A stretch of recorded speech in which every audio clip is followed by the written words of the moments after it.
Selamun aleyküm əziz və hörmətli dostlar, xoş gördük. Umarım keyfiniz yaxşısınız. Bu gün də farsı danışacağıq. برنامه‌miz farsdır. سلام دوستان عزیز، انصاف علی هدایت هستم و با برنامه هفتم از سری برنامه‌های مهندسی جهل در خدمت شما هستیم. دوستان این برنامه از طریق لایو یوتیوب پخش میشه و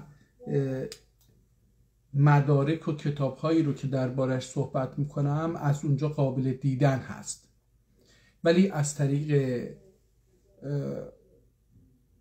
اینستاگرام متاسفانه فقط میتونید من رو ببینید و صدا رو بشنوید، اما کتاب رو نمیتونید ببینید که متاسفانه این هم یه مشکلیه که من هنوز کتاب‌ها رو پرینت نکردم. باید کتاب‌ها رو پرینت بکنم چون واقعا نمیدونم چه کتابی رو امروز شانسم در میاد که براتون بخونم و بگم که چی هست. خب موضوع چی؟ موضوع این مهندسی جهل چی هست؟ جهل یه چیزیه که آدمی یه چیزی رو ندونه. عیب نیست، نمیدونه. مثلا ما نمیدونیم که یه کشوری به نام فلان هست، این جهله، این عیب نیست.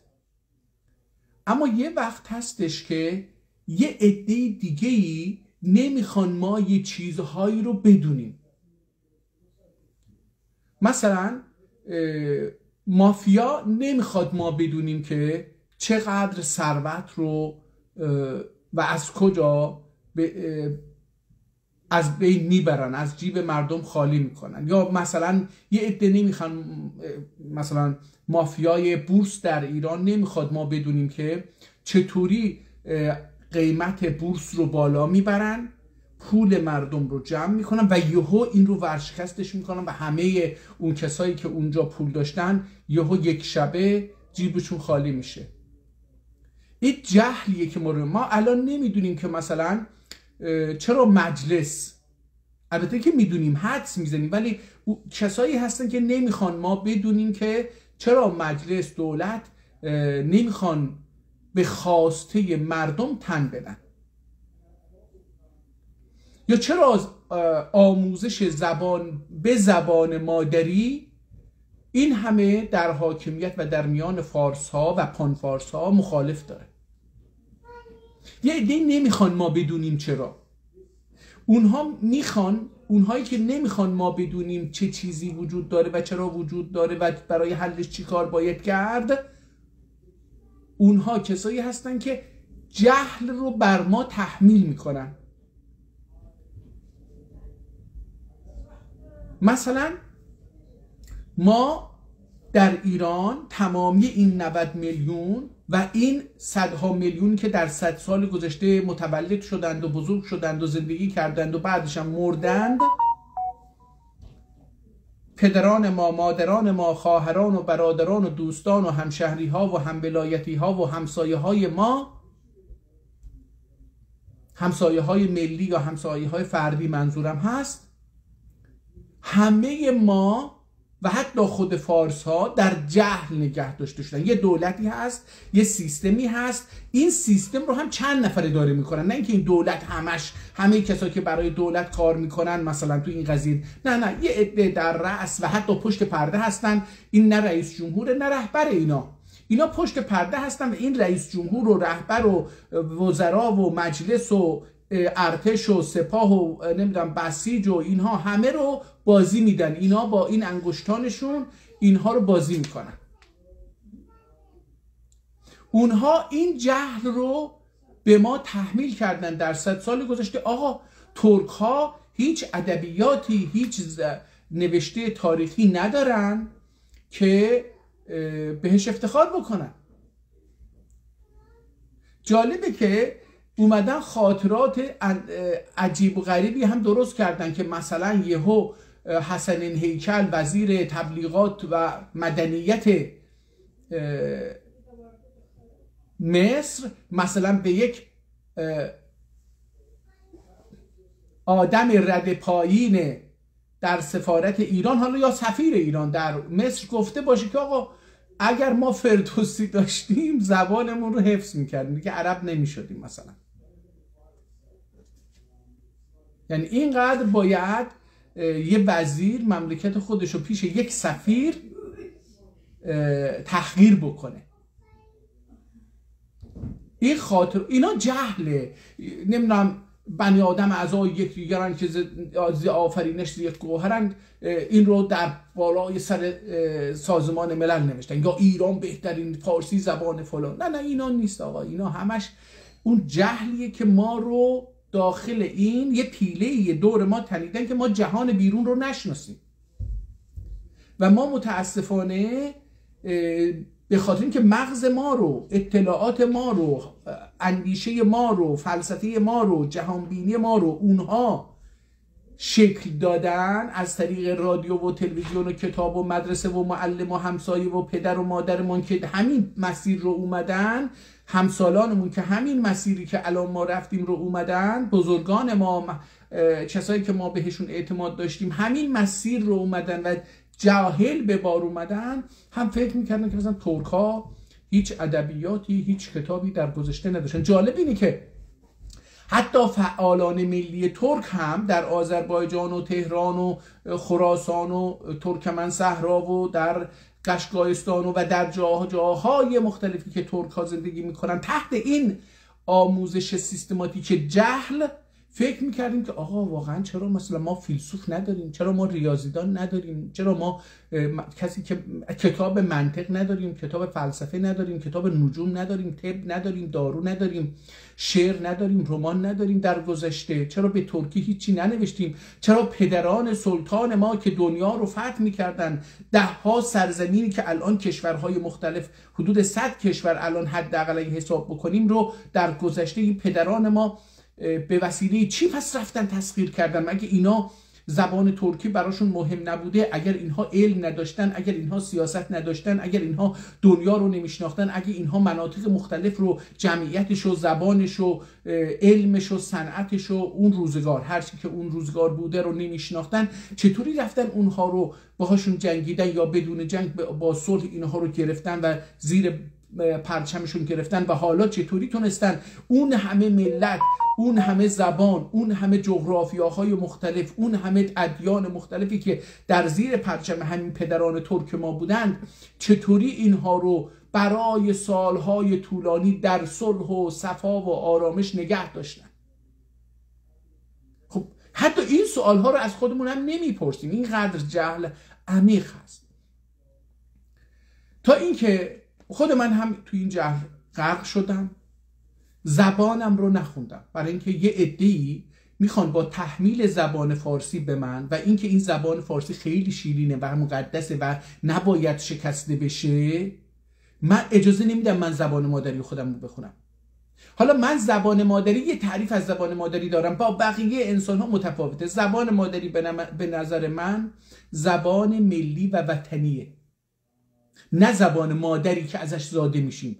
منظور از اینجا به نظر من، منظور از این کلمه مادر در اینجا زبان مادری، در این ترکیب زبان مادری، منظور اون طبیعتیه، اون جغرافیاییه که ما در اونجا متولد میشیم و زبان ماست. ما اون زبان رو یاد میگیریم، در اجتماع یاد میگیریم. البته فقط زبان نیست، ما از طریق زبان تاریخ رو یاد میگیریم، فکر رو یاد میگیریم، روش فکر کردن رو یاد میگیریم. برای همین اگه بین دو زبان تضاد ایجاد بشه، تضاد در روش های اینها ایجاد بشه، ممکنه که آموزش ها کند بشه و سخت بشه یا غیر ممکن بشه. این هم هست. تاریخ رو از طریق زبان یاد میگیریم. اسامی که وجود دارن اینا تاریخن دوستان. شما وقتی امام حسین بهتون میگن یه تاریخ میاد، وقتی حضرت محمد میگن یه تاریخ میاد، وقتی بابک خرمدین میگن یه تاریخ میاد، وقتی پیشوری میگن یه تاریخ میاد، وقتی میگن آذربایجان یه تاریخ میاد، وقتی میگن آذرابادگان یه تاریخ دیگه میاد. متوجهید؟ این تاریخ آذربایجان با اون تاریخ آذرابادگان متفاوته، یکی نیستن. نمیتونیم بگیم که اینا دوتا یکی هستن. نه، یکی جدیده یکی قدیمه. این تاریخ داره هر کدوم اینها. خب حالا یه اتفاقی افتاد. من در وقتی که در جوناس تیوی برنامه زنده اجرا میکردم میخواستم در رابطه با همین مسئله ببینم کتاب‌های ترکی وجود داره، چون هی فارسا به ما میگفتن آقا ما فردوسی داریم، حافظ داریم، نمیدونم سعدی داریم، مولوی داریم، فلان داریم، بهمان داریم، اینا همه مال ماست. زبان فارسی زبان مشترک هزاران ساله این منطقه است، از این حرفا. حالا من میخواستم ببینم آقا ما پدران ما ترک ما در رابطه با ترکی چی کار کردن. متاسفانه نتونستم چند تا کتاب معرفی بکنم در اون مقطع، دوستان همکاری نکردن و نتونستم این رو تو جوناس تیوی اجرا بکنم. یواشی باش بعد از مدت ها حدود یک سال پیش حدوداً با در کانال تلگرام با یک کانال آشنا شدم با نام الیاز مالار. اینجا شما این رو میبینید، دوستانی که از طریق یوتیوب دارن زنده نگاه میکنن و بعدا میتونن ویدیو رو ببینن، میبینن که اینجا الیاز مالار هستش. مانوسکریپت انگلیسیشه، نسخه خطی ترکی عربیشه، البته مثلا فارسیشه اما این هم عربی هست. آذرباش کتابخانası مخطوطات ترکی الیاز مالار. در اینجا با این کانال آشنا شدم. این کانال، مدیر این کانال یه شخصی به نام آذرباش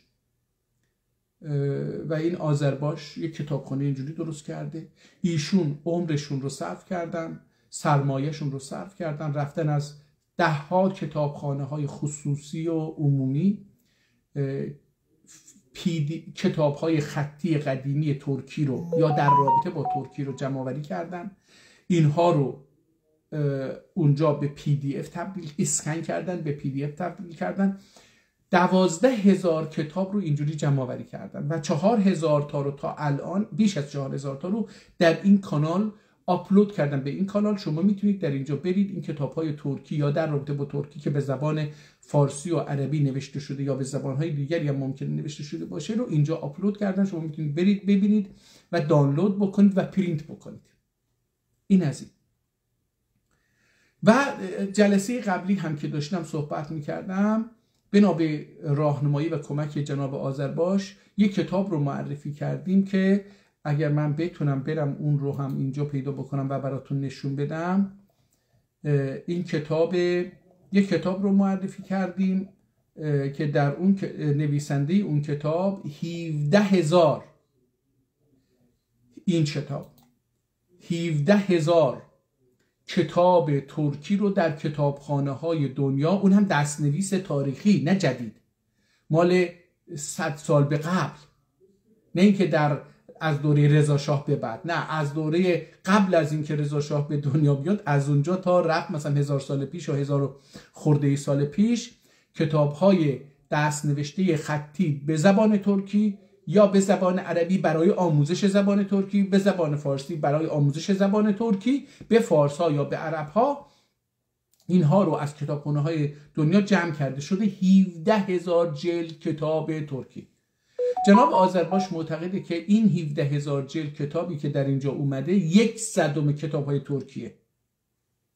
یعنی اگر این فرض بگیریم که درسته، 1,700,000 جلد کتاب ترکی خطی قدیمی وجود داره که به خاطر اون جهلی که به ما تحمیل کردن، جهل آموزشی، ما اونها رو دیگه نداریم، ما اونها رو نمیبینیم، ما اونها رو نمیشناسیم، ما با اونها آشنا نیستیم.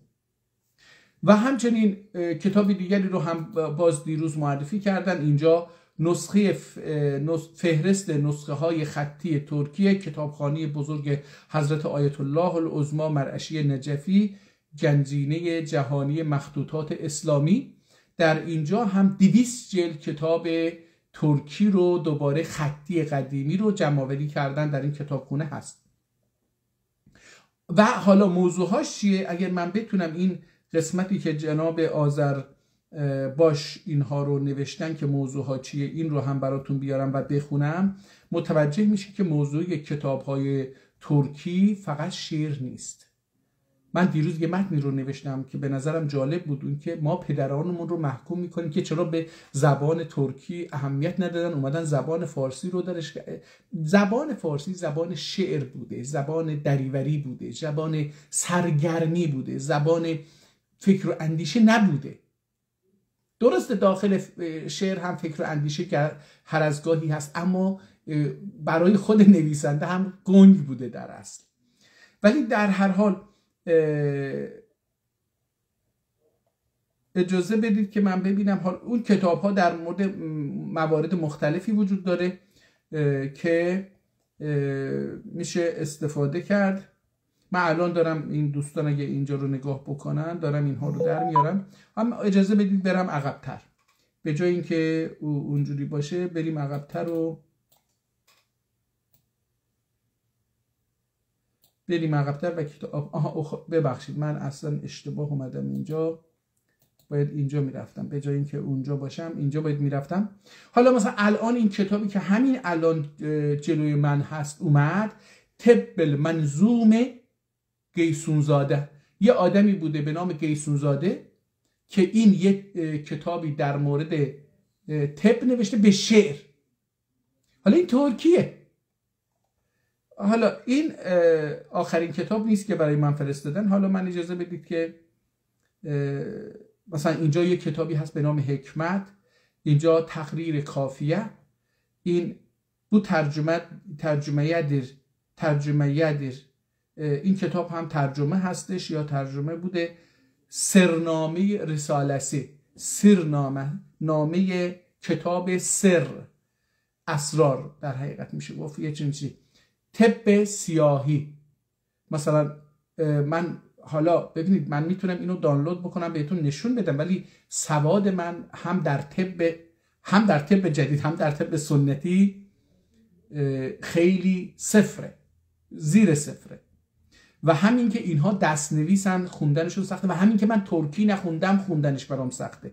ولی مثلا میتونم این طب رو براتون دانلود بکنم. ببینید فرائض رسالسه، این هم یکی، فضائل این هم یکی هستش، واقعه احتمالاً تفسیری از قرآن باشه. اینجا حکمت یعنی فلسفه، در سال 1228 نوشته شده.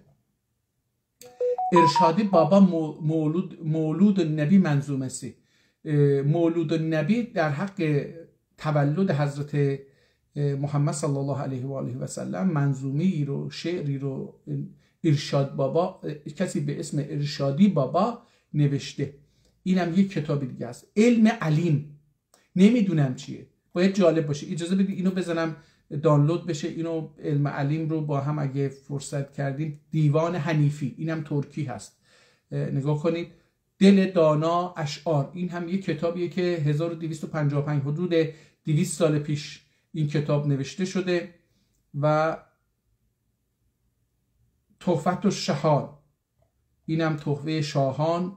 قواعد ابداج طالع، ابده طالع، قواعد ابده طالع، اینم یک کتابیه که در مورد طالع و اینجور چیزا قواعدش رو داره نشون میده در 164 صفحه. تحفه عمریه حقی، اینم یک کتابی هستش. تباین، اجازه بدید ببینم اون کتاب اگر چیز شد دانلود شد. دیوان حنفی، نه این نبود. علم علیم هنوز داره دانلود میشه. متاسفانه اینترنت ما در این چند هفته اخیر بسیار ضعیف شده، نمیدونم علتش چیه، به خاطر این ضعف به خاطر چی هست. حالا اجازه بدید این کتاب رو ببینیم که در مورد چی هست و اگر بشه بخونیم که عالی میشه. یه مقدار یه چند صفحه ازش بخونیم، امروز اینو معرفی بکنیم. ببینید این کتاب هایی که اینجا اومده، حالا من اجازه بدید ببینم اگه بشه.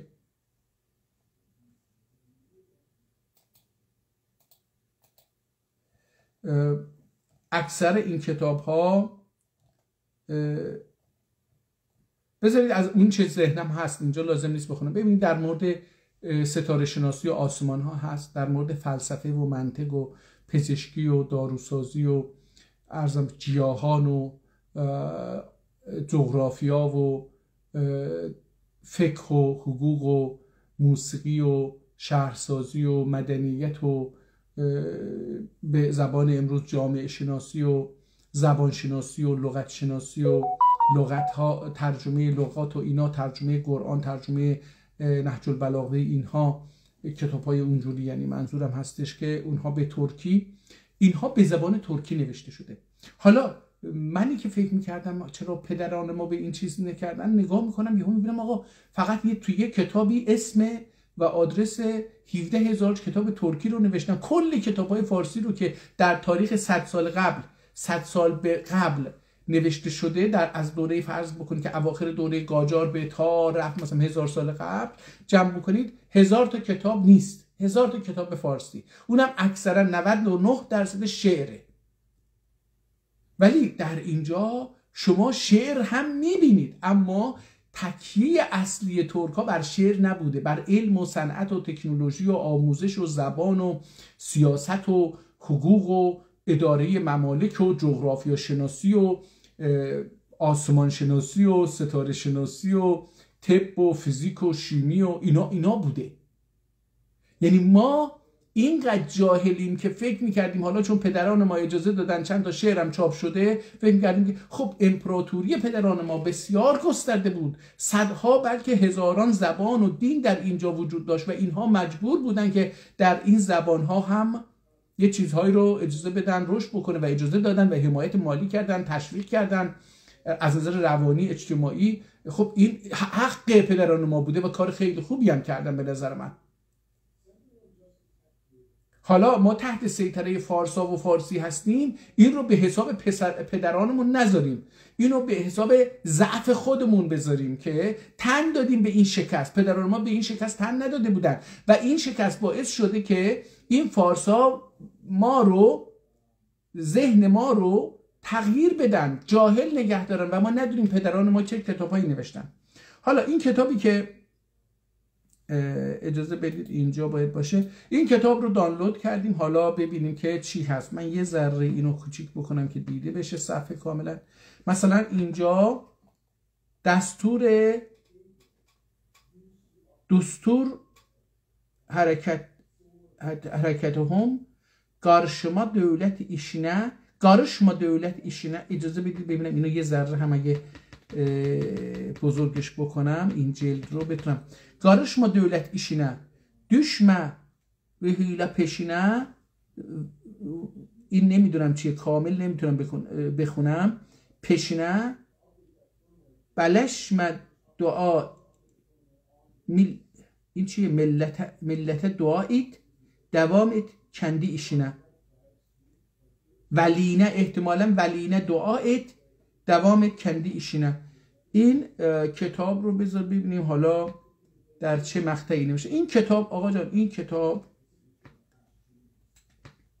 کتاب صفحه اولشه، جلدش داخل جلده، این جلدش این بود، یک کاغذی این شکلی بود، یک کاغذی هم اینجا نصب شده روش چسب کردن. این کتاب داخل جلدش این چیز رو با حروف الفبای عربی نوشته، در اینجا هم یه چیزایی نوشته که خیلی من نمیتونم بخونم. این کتاب سلیمانیه کتابخانه‌سه، این در کتابخانه سلیمانیه نگهداری میشه، شمارش هم اونجا هست. و اینجا ببینیم این چیه. اینجا دیگه کتاب شروع میشه، این 2 صفحه است، 2 صفحه رو باز کرده، اینجوری کتاب رو اینجوری باز کرده، عکسش گرفته، پی دی افش عکس چیز نیست، یعنی دوستان اینی که بعضی ها پی دی اف میسازن که تغییر میده و اینا نیست، این عکس حالت عکسی داره. اینجا متن اون کتاب رو میبینید که و ان لکم ناصح امین، مثلا من اینجا رو تونستم بخونم. اینجا دیگه همش ترکیه، متاسفانه روحم اشکله حریته برکویا دیه بکلر امیدی. حالا بذارید ببینیم یک صفحه میتونیم از این کتاب به زرک ادیر که جذبه رحمانی کلدی کلمه فکر ایلدی که علم انسانی. اینجا دیگه یه مقدار پاک شده انگار. بیلوب تعمیر جسم اتم ولی قلبم خراب. صفحه فکر کنم 4 رو دارم میخونم. لی مد نمیتونم بخونم متاسفانه. عالم گیل کرم ویرانیم، گل کرم ویرانیم. جمال شمس تبریزی که عشق مولانا. اینجا داخل گیومه نوشته که منظور اینه که این رسما از یک کتاب دیگه برداشته، احتمالاً از کتاب مثنوی معنوی یا دیوان شمس رو برداشته. جمال شمس تبریزی که عشق مولانا. نیلیم جهان جانا مداول ماده جانا مدا جانانه olmadı. احتمالا اینجوری باشه. ببینید میتونم بخونم این کتاب رو یواش یواش، یعنی باید 1-2 صفحه آدم تلاش بخونه تا یاد بگیره، این چشم عادت بکنه و هم چشم عادت بکنه. اجازه بدید این مانیتور رو هم یه مقدار تغییرش بدم که این یه مقدار بهتر دیده بشه. اوکی. حالا برگردیم دوباره سر سراغ این کتاب.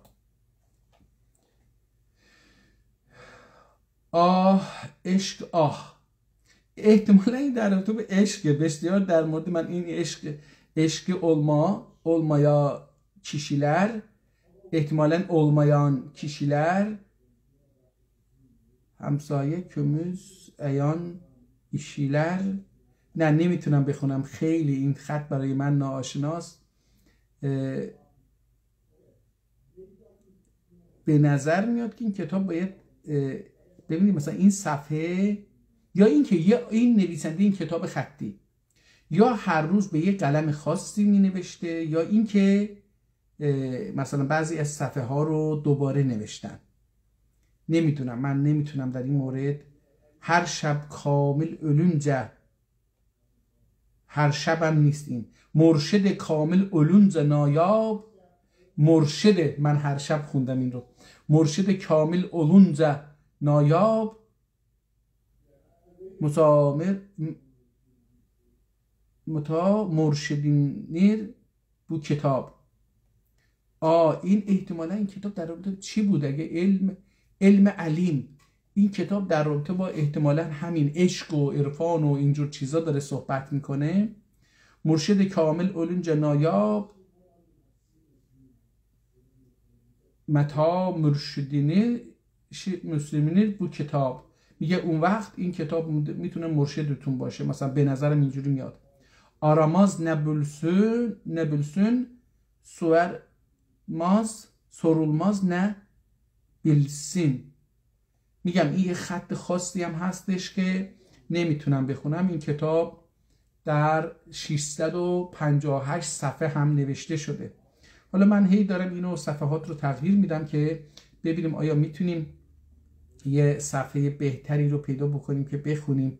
مثلا اینجا صوفی کی eyleme devlet irince Hazreti Süleyman'e dilev dua girince. نمیتونم این چیه. bir Ali قهرمانه çenge girince goşanıp silahı derdiye bağla enga بزرگانم الله باجی. نه نمیتونم بخونم. ببین این کتاب ظاهرا که در رابطه با آموزش عرفان و اینجور چیزاست. این آدم مثلا این آدم هر روز اومده یه چیزی که به ذهنش می اومده اینو می نوشته.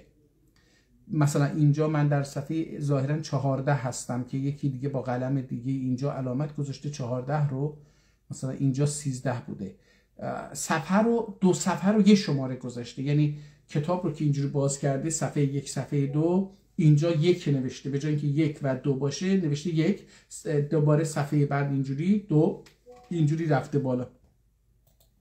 حالا اینجا داره در رابطه با اون صحبت میکنه به اللهم صل علی محمد و آل محمد فی الاولیه والآخریه و فی الاعلی والاعلا الی یوم الدین. بعضی هاشو میشه حدس زد خوند، ولی خب عرض کردم دوستان برای اینکه یکی این کتابی رو بخونید به چند چیز نیاز دارید که من ندارم. یک، اینکه زبان ترکی رو بلد باشی، حداقل زبان امروزی ترکیه مثلا در آذربایجان که در ایران هستش، این زبان ترکی ادبیشو بلد باشید، نه کوچه و بازاری. شما با زبان کوچه و بازاری که من بلدم نمیتونید کتاب بخونید، چون که کتاب به زبان علمی و تخصصی نوشته میشه.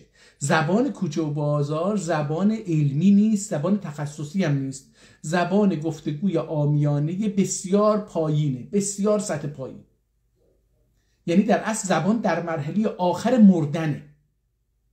زبان وقتی زبانی که این به شکل علمی، ادبی و تخصصی بتونه کاربردشو اعمال بکنه. وقتی شما، من یعنی ناتوان از این هستم که یک کتاب رو، یک کتاب علمی تخصصی ادبی رو، یعنی از نظر ادب و گرامر و کلمات، درستی کلمات استاندارد باشه، حداقلش یه استانداردی رو مراعات بکنه. تخصص مثلا اگر رشته حقوقه باید کلمات اون حقوق رو بدونی، اگر مثلا در رابطه با داروشناسیه باید داروها رو بشناسی، درست بنویسه و شما هم اون درست بنویسه، به لهجه خاصی ننویسه. ببین لهجه ها نه اینکه بدن، من اتفاقا شخصا معتقدم که در آذربایجان مستقل، سلام علیکم. علیکم سلام عزیز جان. من شخصا معتقدم که در آذربایجان آینده که مستقل خواهد بود باید کتاب‌های هر منطقه به لهجه اون منطقه هم نوشته بشه که تا اون لهجه، مثلا لهجه آذرشهر و مراغه و اردبیل و مشکین شهر و گرداغ و نمیدونم زنجان و قزوین و همدان و تهران و ساوه و گشگایی ها لهجه های مختلفی هم تو گشگایی، ممکنه ترکمن صحرا و خراسان، اینها لهجه های خود. اما ما باید یک زبان علمی مشترک ادبی هم داشته باشیم که بتونیم باهاش ریاضی بنویسیم، مثل ترکیه، مثل آذربایجان، مثل ترکمنستان، مثل قرقیزستان، مثل جاهای دیگه. بتونیم ریاضی بنویسیم، فیزیک بنویسیم، شیمی بنویسیم، بخونیم و هممون اینو بفهمیم. در این حال من اگه بخوام با ظرفیت‌های هر شهری و منطقه‌ای از نظر زبانی، ادبی، تاریخی، فکری آشنا بشم و اینها رو از نظر چی میگن ادبی بخوام اونجا رو بشناسم، شعر و داستان و تاپاجا و بولماجا از این حرفا، بتونم با لهجه اون محله هم بخونم. من شخصا به این معتقدم که یک زبان دولتی و رسمی و آموزشی باشه، ولی زبان‌های مختلفی برای من، یعنی لهجه‌های مختلف هم حق نوشتن و به اون لهجه رو داشته باشن. حالا ولی اون لهجه هم باز هم باید تخصصی ها رو تخصصی بکنه، علم ها رو علمی بکنه و ادبی ها رو هم ادبی. یعنی اونجا هم هست، نه اینکه مثلا اون بیاد دیگه بگه حالا چون من مثلا میخوام به زبان خودم برسم، مثلا ایچینن الر دورت من اینو مثلا یه جوری دیگه بنویسم، نه اون دیگه تخصصیه. حالا اول باید ما اینو بدونیم، یعنی زبان علمی، ادبی، تخصصی امروز رو بدونیم، بعد لهجه ها رو بشناسیم. مثلا من وقتی یک کتاب رو میخونم، مثلا این کتاب رو فکر کنم این کتاب در دوره عثمانی نوشته شده، خب یه مقدار اینو باید بشناسیم که این در چه تاریخی نوشته شده، کلمات در اون تاریخ، جمله ها در اون تاریخ چه شکلی نوشته میشده، چه شکلی گفته میشده.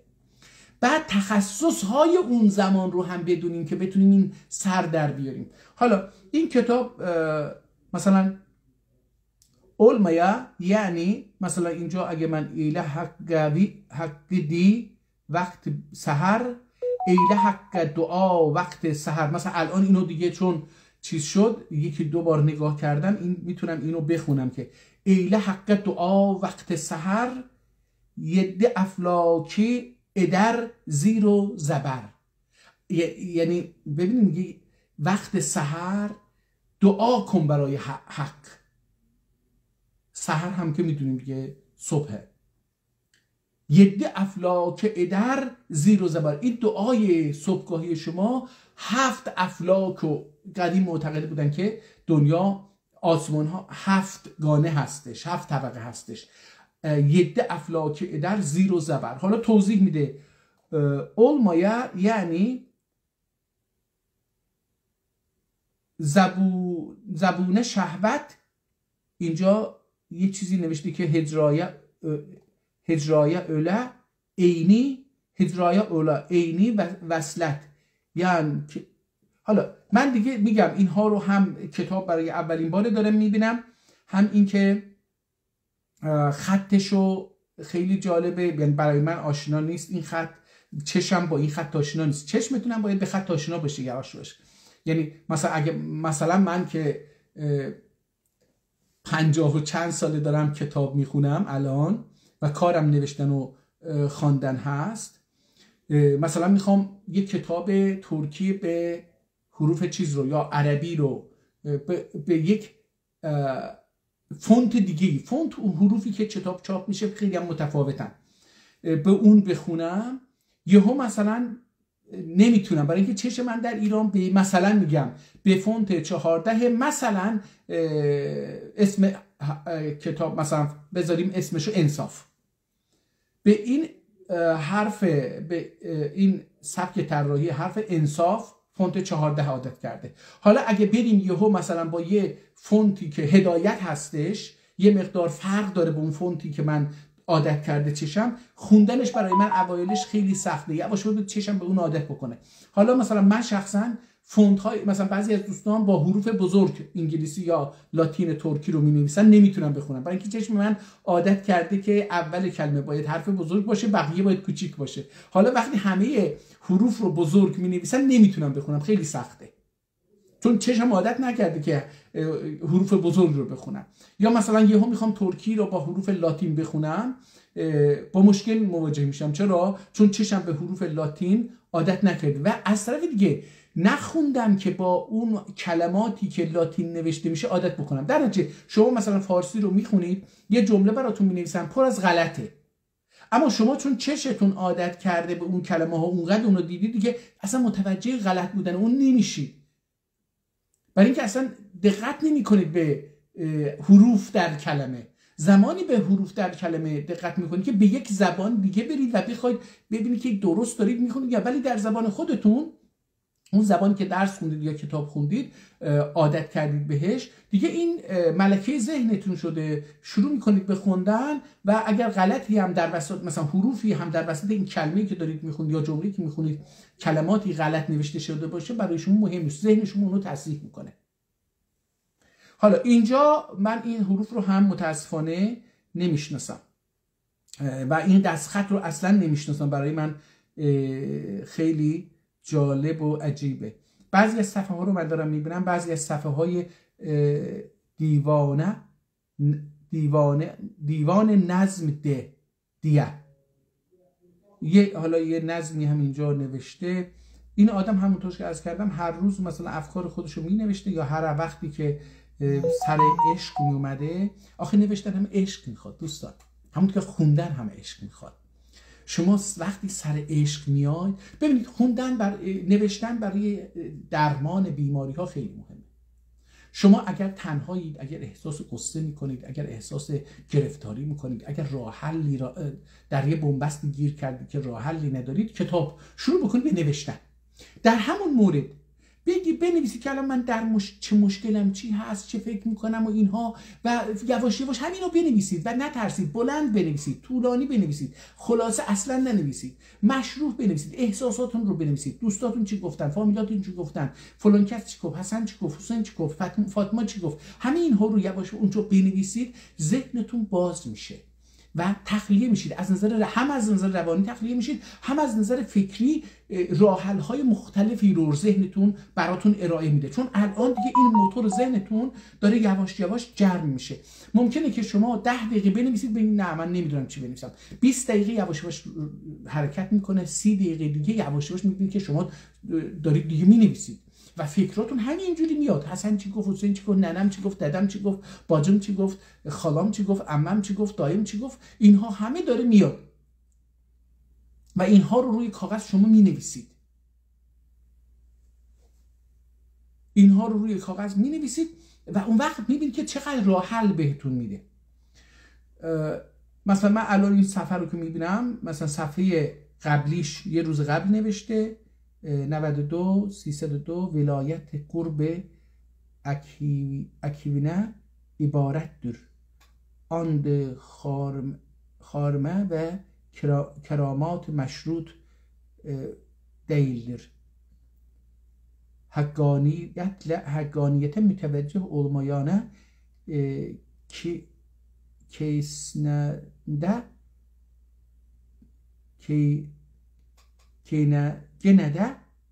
gene de peygambere mülakati dahu bifaydedir. Ve aleyküm esselamu aleyküm ve alel ihvan و علی ما الاخوان علی چی اخوان. مثلا نگاه کنید این رو اینجا تونستم بخونم، یه ذره غلط هست این ور اون ور، ولی اگه اینو 2-3 بار بخونم، این کتاب رو 2-3 صفحه رو زور بذارم بخونم، دیگه عادت میکنم به این خط و اینکه این کلمه ها رو بتونم بخونم. جانا bizim اسرارımız این. بعد ببینید ما الان مثلا من ترکی که خودم می نویسم، در اینجا خودم با صداها بازی میکنم. این صدا مثلا خیلی این صداها رو نمی نویسم، من تلاش میکنم بنویسم. مثلا قز ای نیست، دیز değil که دیز نیست، این قز. من اینو با همزه می نویسم قز. هر کسی اینو مثلا یکم با ای می نویسه دیز. خب مثلا به اون حالا میگه اینجوری عادت کردم من اینجوری برم، من میگم نه این صدای درست نیست، ما باید صداشو بنویسیم. در گذشته بعضا اصلا مثلا بیز فقط نوشته بزه، بیز، اینو موقع خوندم بیز میخونده ولی نوشته بزه. من اینجا الان اینو دیدم متوجه شدم جانا بیزیم، مثلا بیزیم نه ای داره نه بی، نه اونو بی اول بعد از حرف ب رو داره، نه زیم بعد از ز ای رو داره، دوباره اینو نداره. فقط اینو باید عادت بکنی به این کتاب. بعد اینکه عادت کردی ببینی که این آدم مثلا اینجوری نوشته، اینو بتونی یاد. جانا bizim اسرارımız اعلان صفحات. حالا من اینجا دوباره اینو نمیتونم بخونم این چی هست، این صفحات، چون حالا زیرش یه نقطه هست. حقجات چی هست، حقیات نمیدونم. جانا bizim اسرارımız املای سفینه yazılma کی نه نمیتونم بخونم، شمارم خسته میکنم ببخشید. همینجوری دارم کتاب رو نشون میدم. حالا این پایین aşıklarla al canını, aşıkların al canını, viranelere cananını, viranelere cananını, aşık neyler tenini, cameteni, ister humaya cananeni. 1310. اینجا تاریخ زده. این کتاب در 1310 نوشته شده دوستان. ها من پس حدسم درست بود که این با یه نوع قلم‌های جدید خودکار هم نوشته شده یا با یه نوع قلم جدید نوشته. و اینجا که الان نشون میدم مثلا این میم با یه قلم نوشته شده، با خودکار نیست. اما مثلا بعضی جاها رو من دیدم که مثل شبیه خودکاره، خیلی نکتیزه.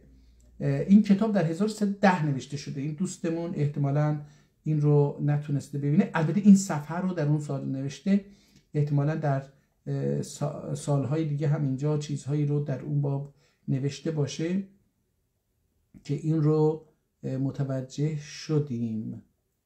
نگاه کنیم مثلا اینجا به نظر میاد که با جوهر نسبتاً آبی و با مدادی متفاوت یا با وسیله متفاوتی نوشته، ولی این جالبه مثلا نون رو به یه شکل خاصی، عشق رو مثلا ق آخر عشق رو یه جوری می نویسه که حالا چونچه عشقه غم قالmaz قصه قالmaz çünkü eşke Allah'ın cemaline Allah'ın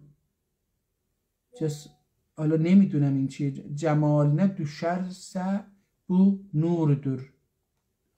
میشه خوند آقا. من از خودم قطع امید نمی کنم، با اینکه من از نظر آموزش به ترکی و نوشتن به ترکی بسیار ضعیفم، اصلا صفرم و با تاریخ اینجور چیزا هم آشنا نیستم، اما با یه ذره تلاش این کتاب رو میتونم بخونم.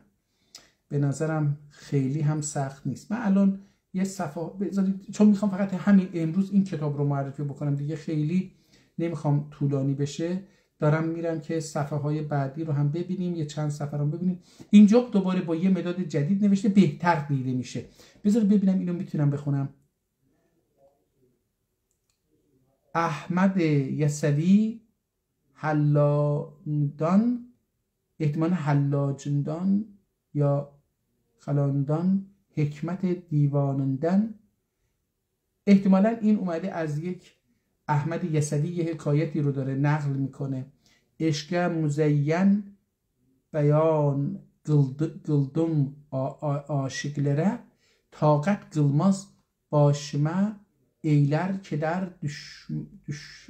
dostlar, eyler keder dostlar, tağ و taş başıma örüp bi khud olur, اهل ایال خاندانه اتار دوستلر. عشق میشه خوند آقا. اینو دیگه شاکر olup hamd و ثنا eder dostlar. eşkinlerin هم جانی budur هم ایمانی. احتمالاً عاشقlerin، اینجوری من باید بخونم احتمالاً، یا eşklerin hem canı budur hem imani. Yol Resulullah sözüne idem معنی کانی. میشه خوند آقا، میشه خوند، نه اینکه نمیتونم. یه مقدار وقت و حوصله میخواد که آدم بشینه این کتاب رو بخونه. بعضی جاها این آدم سر ذوق خوشنویسی هم اومده. مثلا من اینجا الان هم شریعت هم طریقت هم حقیقت عشق‌دür، مثلا اینو میتونم بخونم. از زیبا نوشته، این هم رو خیلی زیبا نوشته، مثل یه رقصه. به نظرم این کلمه هم رو یه جوری نوشته انگار مثلا یه نفر میرقصه. نگاه کنید مثلا یه حالت اینجوری رقص، هم خیلی زیبا نوشته. هم شریعت هم طریقت هم حقیقت عشق‌دür. مکتب عشق مسلح‌دür محمد مصطفی. حالا اینجا صلی الله علیه و آله و سلم. مثلا این یه بیت رو، دو تا مصرع رو خیلی زیبا نوشته. اصلا عاشقش شدم. این خوشنویسی خیلی زیبا بود. من اینو هم تونستم بخونم، همین که مثلا عشق رو خیلی زیبا نوشته. عشق مثل یه دهانی که باز شده رو به بالا ولی پاش به زمینه. این عشق اینش به بالا، اینگار که مثلا پاهاش زمینه، به دور هم وصل شده، یعنی پاهاش تو زمینه ولی به طرف آسمان باز شده دهانش. عشق اینگار که مثلا عشق آسمان، به طرف آسمانه. یعنی مثلا عشق رو زمینی نمیدونه، اینگار که پاش زمینه. یعنی پای عاشق کسیه که پاش رو زمینه اما چشاش و دهنش و فکرش و مغزش بالاست، به طرف بالا، به طرف خداوند. من اینو خیلی پسندیدم. این صفحه البته هر دو صفحه خیلی خوب نوشته شده. و میشه اینها رو خوند. حالا این کتاب قطعا در مورد عرفانه، در مورد عشق، در مورد یه چیزهایی که شخصیه. دوستان ببینید فرق علم با تجربه در چیه؟ علم تجربی هم داریم، یعنی علم تجربه هست در اصل، اما تجربه ای هستش قابل تکراره. شما مثلا آب رو در هر جای دنیا بذارید روی آتیش و با تو ظرفی بریزید و بذارید روی آتیش و آتیش روشن باشه و این ظرف همونجا درش بسته باشه، توی 100 درجه این آب جوش میاد. این علمه، تجربی هم هست. ولی بعضی ها تجربه های شخصی هم. تجربه های شخصی که ممکنه بعدها، نه الان علم ما نمیتونه بگه. مثلا روانشناسی اول شخصی بود، الان این علم روانشناسی که الان وجود داره، یه شخصی میومد مثلا در مورد خودش یا یکی دیگه کار میکرد و اینو مثلا مینوشت، شد روانشناسی، یواش از اینجا شروع شد دیگه. ولی الان مثلا ما در رابطه با عرفان، در رابطه با سفرهای درونی انسانها تجربه های مشابهی رو نداریم که بگیم. حدس میزنن اساتید بزرگان عرفان و ادب و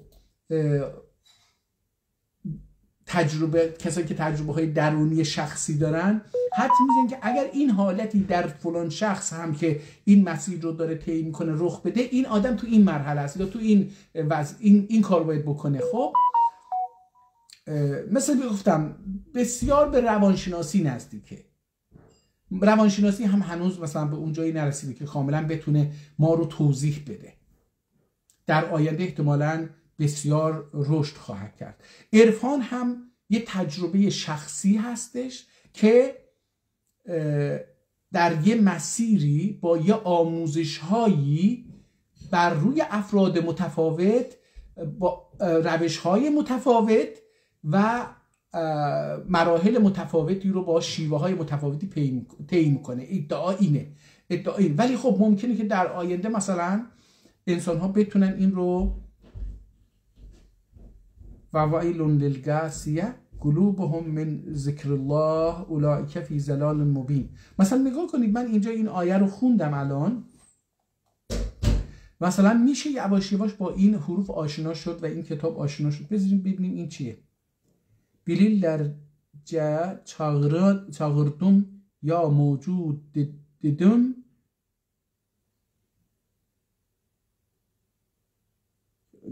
Bari tu dedim. Çölünde elindedir bari tut dedim. Bu işi bitirde öylece dedim. Mühtaç ettin beni lukmane شیخم. یعنی دارم حالا یواش یواش میتونم این کتاب رو بخونم، دارم متوجه میشم که میشه این کتاب رو خوند. این کتاب به ترکی هستش، دعا نیست، در رابطه به عرفانه. من الان مثلا یه صفحه رسیدم که با خودکار یا با قلم جدیدی نوشته شده. این صفحه مثلا یه مقدار آبیه، این مقدار مشکی‌تره، اینجا خطش دیگه داره متفاوت تر میشه. مثلا من اینجا دارم یه چیزایی رو میخونم. آشگانه közün göz cismidir cism نگار eyleme غیر نظر صافیل közün ای دل زار. میتونم عرض کردم میشه خوند با آنکه خیلی دست نوشته است، خیلی متفاوته. من حالا یکی از نزدیکانم بود این رو میخوند. حالا دوستان من فکر میکنم اجازه بدید ببینم برم یه اواخر کتاب هم یه سری بزنیم دیگه، خیلی طولانی نشه این بحث.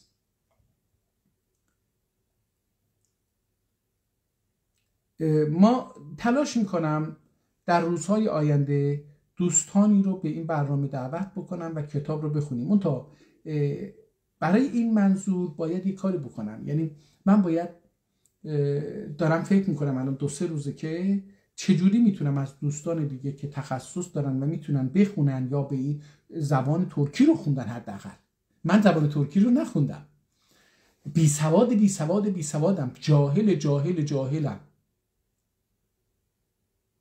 ولی دوستانی هستن که رفتن تو کشورهای دیگر یا در خود وطنمون زحمت کشیدن خوندن، یا از طریق استادان یا خودشون زحمت کشیدن خوندن دیگه، وقت صرف کرده، عمری گذاشته، تونسته یک کتاب خطی رو بخونه. حالا اینها رو دعوت بکنیم، منتها من باید قبلش یک کتاب رو مشخص بکنم، دانلود بکنم، بفرستم براشون، بگم آقا میخوایم چند صفحه از این رو بخونیم، مثلا شما مثلا صفحه 10 صفحه 20 صفحه 50 صفحه 60 رو برید بخونید، حاضر باشید بیاید اینجا توضیح بدید و در مورد کتاب، تاریخچش، دست‌نوشته است، نویسندش، تاریخی که این کتاب نوشته شده و اینا توضیح بدید و موضوع کتاب چی هستش اینا توضیح بدید. من فکر می‌کنم که این بهتر خواهد بود به جای اینکه من اینجا بیام و هم شما رو خسته. من برای خودم که لذت بخشه، برای اینکه داره یه چیزهایی به اون جهلی که در ذهن من کاشتن اون رو پاره میکنه، داره یه چراغ‌هایی تو ذهن من نوشته میشه، روشن میشه که اون تاریکی که در 100 سال گذشته در ذهن من و خانواده‌ام و پدرانم و مادرانم و اینا ایجاد کرده بودن، فامیل هام و معلم هام و استادای دانشگاه هم و اینا، ملاها و آیت الله ها ایجاد کرده بودند. حالا مثلا یه شمع‌هایی با دیدن هر کتاب یه چراغی روشن میشه و اون تاریکی، یه جهلی که در ذهن من مهندسی کرده بودن داره پاره میشه، داره روشن میشه، یواش یواش اون تاریکی داره از بین میره و من یواش یواش پانتورک تر میشم. یعنی دارم، حالا پانتورک هم یه چیز خیلی خوبیه دوستان، من نمیدونم چرا بعضی اینو اتهام میدونن. آقا پانتورک کسیه که از ترک بودنش، از منافع ملت ترک، از تاریخ ترک، از زبان ترک، از کتاب‌های ترکی، از آموزش به زبان ترکی، از رفاه ملت ترک حمایت میکنه. خب اگر این پانتورکه بذاری من پانتورک باشم، من یعنی چه اشکالی داره که؟ فکر میکنم آره بهتره که از فردا، البته این باعث میشه که من اگه مهمون دعوت بکنم خودم دیگه خیلی زور نمیزنم که اینها رو بخونم، در نتیجه به بی سواد میمونم. اما وقتی خودم باشم زور میزنم میخونم یواش یواش. Bir kim eşkiyle sevda ne duaya, bu kim aşık şeyda ne دعایه. حالا میگم که اینها رو بذارید دوباره برم پایین ببینم که چی هست. اینجا یه مقدار یه صفحه دوباره تغییر میکنه یه مقدار.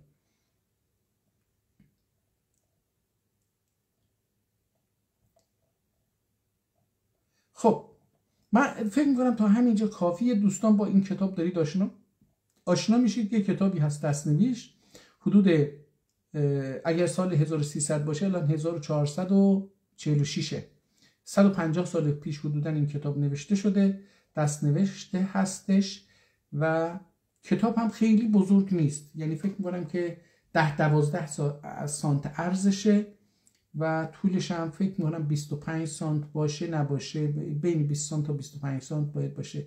میشه البته اندازه گرفت، ولی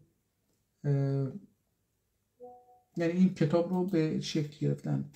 Bu hale Müslümanlar gane ağlıyor kederdi. Müslümanlar iyice bugün kıyam eden haptır.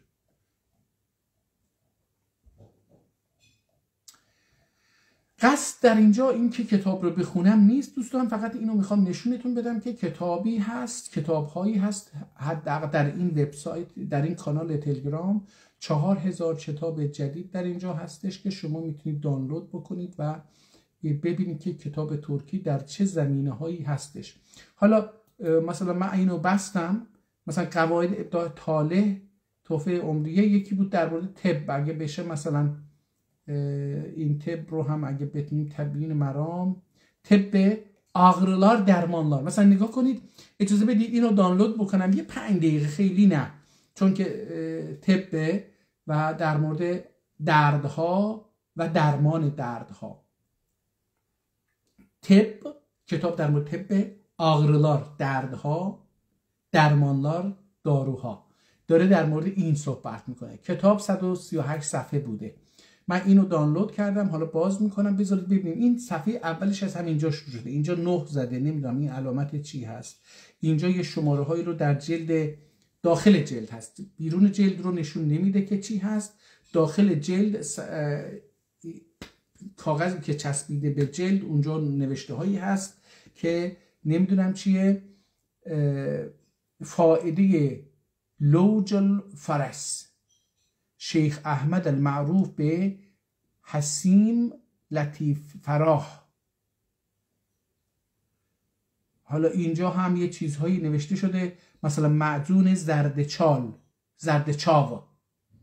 یه در مورد مثلا اینجا در مورد زردچال یه معجونی رو می نوشه با زردچاو. حالا بعضا تو ترکیه الان میگن زردچال، این زردچاو میگه. زردچاو 100 درهم یا درهم، نمیدونم. این من گفتم چون نمیدونم چیه تخصصیه دیگه. گفته که زردچاو 100 درهم یا 100 درهم، حالا درهم. دارچین 3 درهم، گرنفل 3 درهم، 3 درهم. اینها رو مخلوط میکنید. گافوله یا گافوله 3 درهم. هولیجا زعفرانی یا افرانی 3 درهم. دونیاد زرنیاد 11 درهم. مثلا نگاه کنید، اکیر فکر کنم 12 درهم یا 11 درهم. مستکی 3 درهم. اود 3 درهم. شونین 3 درهم. حالا اینا رو با هم جمع میکنین یه دارو میشه دیگه. من نمیدونم اینو چجوری باید بگم. حالا کتاب خیلی زیبا نوشته شده، اینم با خط جالبی هست. صفحه من تقریبا الان 4 رو دارم نگاه میکنم. اتراک ذکر آنی sıfatlarıyla müttesef oldukları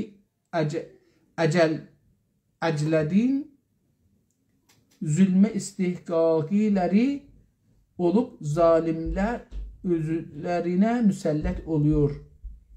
Cehl, بخل، تجسس، جسد. نمیدونم. حالا اینجا یه چیزایی نوشته. این آدم bu فقیر و پیر پر تکثیر سید التاجی عبدالقادر المعروف به امیر خواجه کمانکش الاسکنداری bu kitabı mülkümden ihraç edip، یعنی از کتاب‌های خودش، از کتاب مالک این کتاب بوده دیگه، ملکیدن اخراج edip اسکدارده واقع و آلده اتیق جامع شریفه شل شرط ایله وقف ایلدم که هر کیم اقتضایی درسه. میگه این کتاب که مال من بود، این رو از کتابخونم بیرون آوردم و به جامع مسجده، یعنی جامع در اینجا مسجد است. در جهان سنی برعکس جهان شیعه مسجد 2 تاست، بقیه جامع هستن. مسجد النبی و مسجد الاقصی. به غیر از این هر چی که هستش عبادتگاهه، مسجد نیست.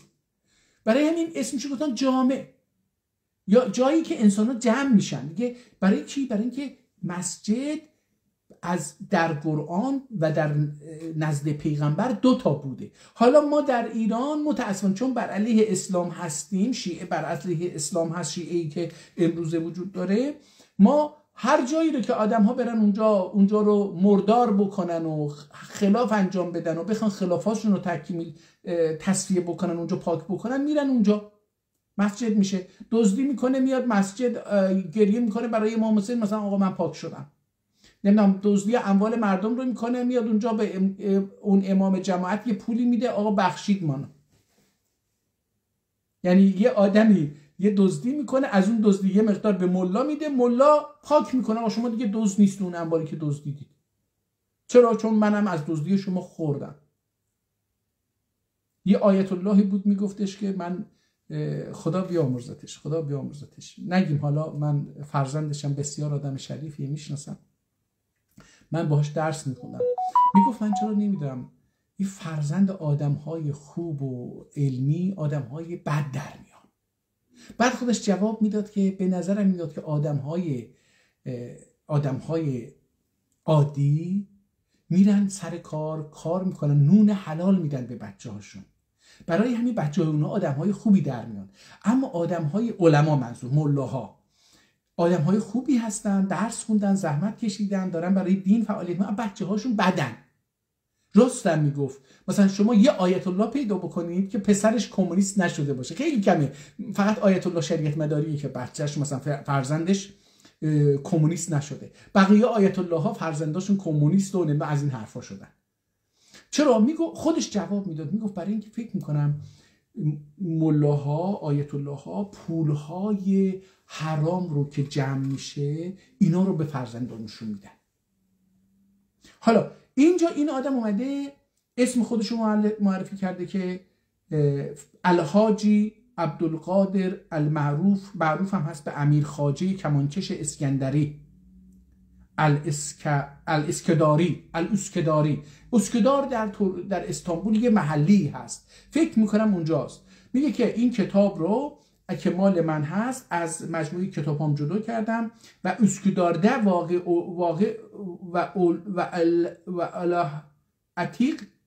و الده عتیق جامع. حالا میگه که در یه مسجد جامع عتیقی که در اسکدار هست واقع شده، به اونجا این کتاب رو به این شرط که هر کم که اقتضاء در هر کسی بتونه این رو بخونه، رهن بکنه، از اونجا بگیره، امانت بگیره، گوی و یا خود و کفیل ملی ایله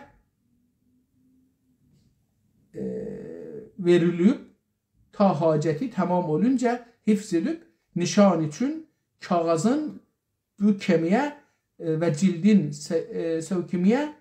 sökmeye, kağızın ve cildin sökmeye ve uşak eline vermeye, tebdil ve tağyir etmeye, eğer şartlardan birisi hilaf zuhur ederse tezmin ölüne femen beddelehu ba'de ma سمعه فإنما اسمه على الذين يبدلونه نظم كريمي فهو أحسن اسم او لمیه لر.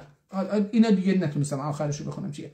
اینجوری میگه آقا من این کتاب رو از کتابخونه خودم در آوردم، به این شرط دارم وقت که این کتابخونه میکنم که هر کسی که توانشو داره، بضاعتشو، اقتضاشو داره، این کتاب رو رهن بکنه، برداره، ببره بخونه، به این شرط که در جلد این کتاب و صفحه های این کتاب رو تخریب نکنه، خراب نکنه، پاره نکنه، دست بچه نده که باهاش بازی بکنه، هیچ عیب و ایرادی در متن این وارد نکنه، یعنی نیاد بگه آقا اینجا غلطه من درستش بکنم، بیاد بنویسه.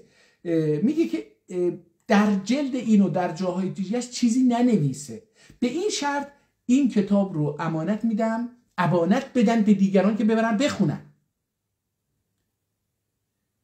ولی اگر ضرری به این کتاب وارد بشه طرف اون امانت گیرنده، باید اون رو تضمین بکنه و گناهش هم به گردن اونه.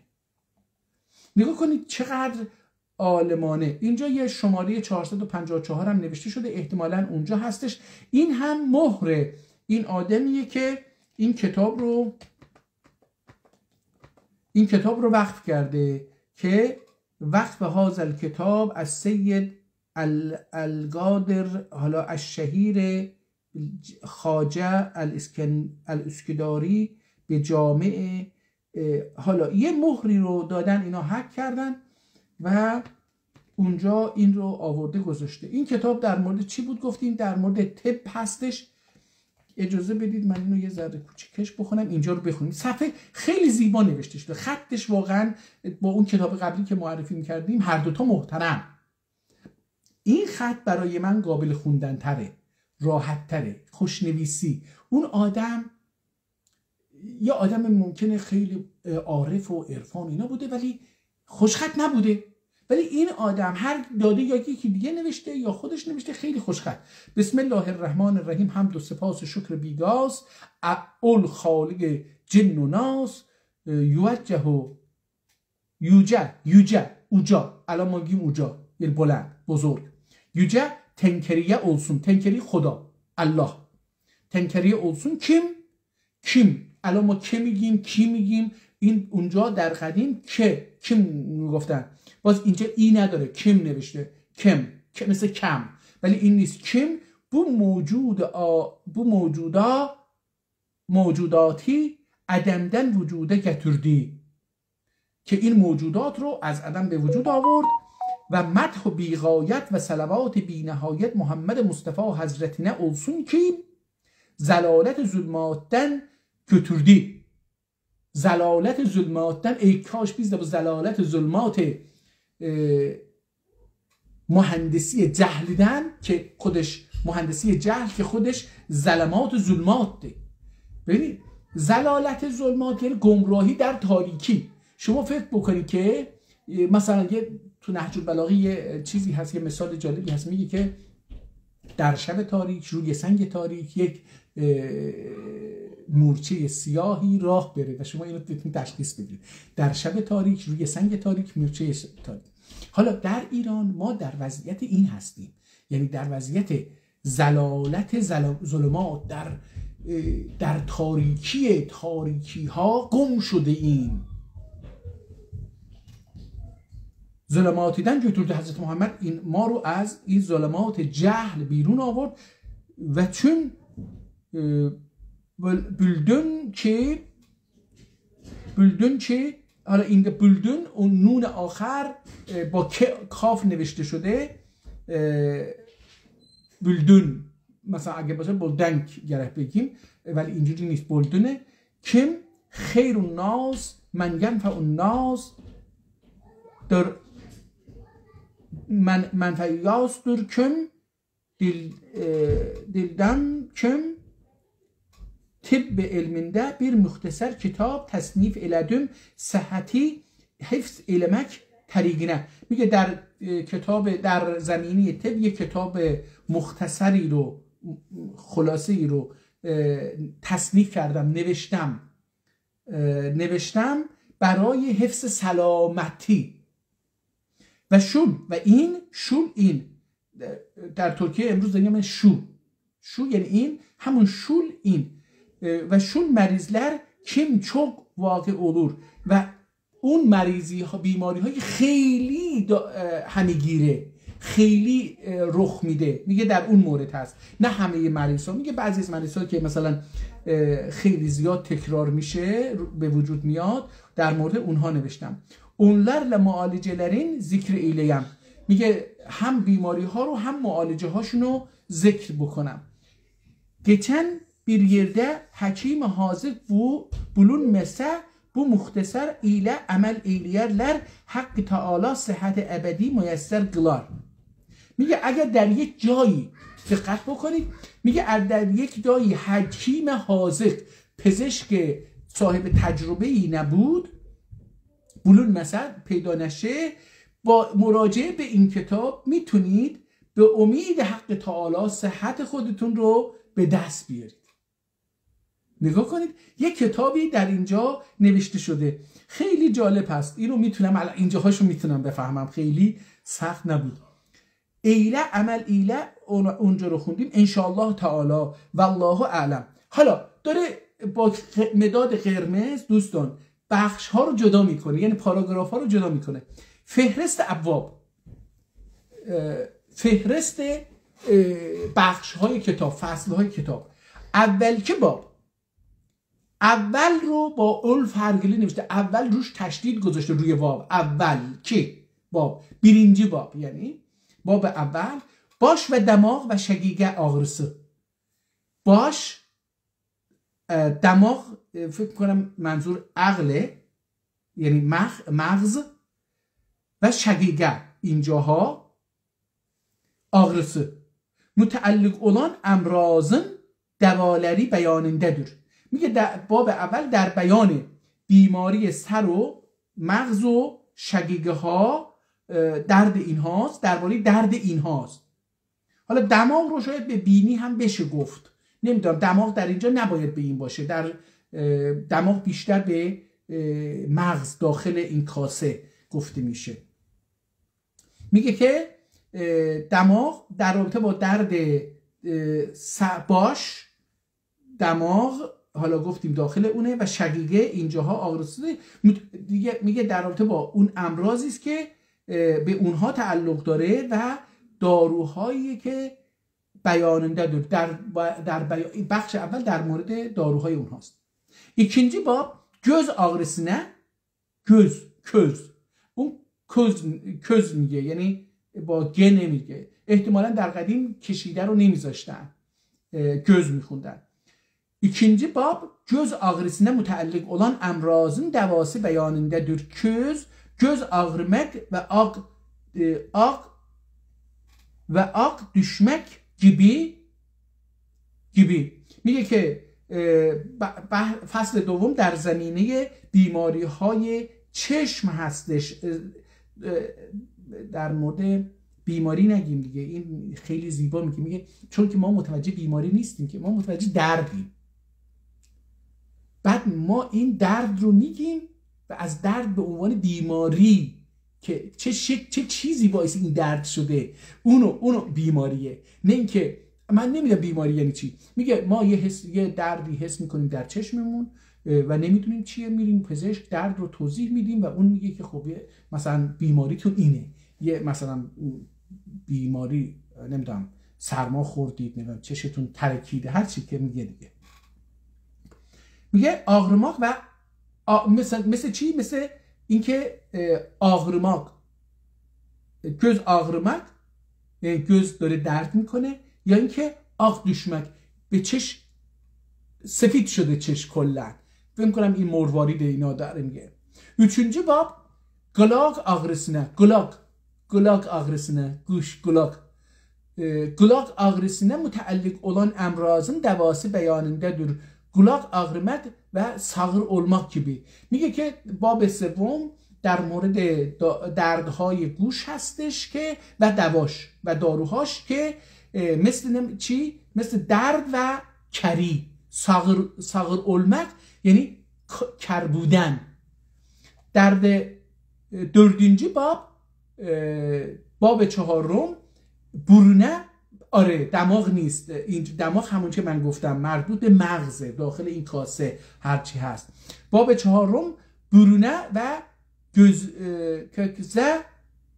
kökle و اکسه و اون دقیقه اینجا دیگه من نتونستم بخونم برای اینکه